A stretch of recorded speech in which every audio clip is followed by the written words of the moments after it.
നമസ്കാരം. Raf talks ഫുട്ബോളിലേക്ക് ഏവർക്കും സ്വാഗതം. സൂപ്പർ താരം ലയണൽ മെസ്സി കഴിഞ്ഞ സമ്മർ ട്രാൻസ്ഫർ ജാലകത്തിലായിരുന്നു അമേരിക്കൻ ക്ലബ്ബായ ഇന്റർ മയാമിയിലേക്ക് എത്തിയത്.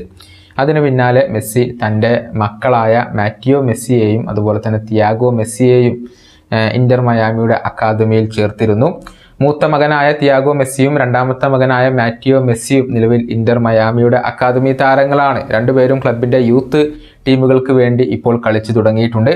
കഴിഞ്ഞ ദിവസം ആരാധകരെ അമ്പരപ്പിക്കാൻ ലയണൽ മെസ്സിയുടെ രണ്ടാമത്തെ മകനായ മാറ്റിയോ മെസ്സിക്ക് സാധിച്ചിട്ടുണ്ട്. അതായത് ഇന്റർ മയാമിയുടെ യൂത്ത് ടീമിന് വേണ്ടിയുള്ള മത്സരത്തിൽ ഒരു തകർപ്പൻ ബൈസിക്കിൾ കിക്ക് ഗോളാണ് മാറ്റിയോ നേടിയിട്ടുള്ളത്. അതിൻ്റെ വീഡിയോ ഇന്റർ മയാമി തന്നെയാണ് പുറത്തു വിട്ടിട്ടുള്ളത്. നിമിഷങ്ങൾക്കകം സോഷ്യൽ മീഡിയയിൽ ഈയൊരു വീഡിയോ വൈറലാവുകയും ചെയ്തിട്ടുണ്ട്. അതിൻ്റെ ലിങ്ക് നമ്മുടെ ഡിസ്ക്രിപ്ഷൻ ബോക്സിൽ നൽകുന്നുമുണ്ട്. എതിർ താരം ഹെഡ് ചെയ്ത് ക്ലിയർ ചെയ്യാൻ ശ്രമിച്ചപ്പോൾ ആ ഒരു ബോൾ നേരെ വന്നത് മാറ്റിയോയിലേക്കാണ്.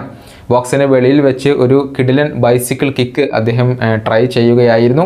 അത് നേരെ വന്ന് പതിച്ചത് എതിർ വലയിലാണ്. 7-ാം നമ്പർ ജേഴ്സി അണിഞ്ഞിരുന്ന മാറ്റിയോ മെസ്സി ഒരു കിടിലൻ ഗോൾ തന്നെയാണ് അതിലൂടെ സ്വന്തമാക്കിയിട്ടുള്ളത്.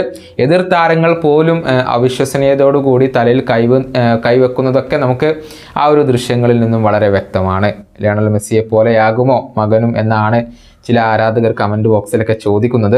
തൻ്റെ മക്കളെക്കുറിച്ച് മിക്ക അഭിമുഖങ്ങളിലും സംസാരിക്കാൻ സമയം കണ്ടെത്താറുള്ള ഒരു വ്യക്തി കൂടിയാണ് ലയണൽ മെസ്സി.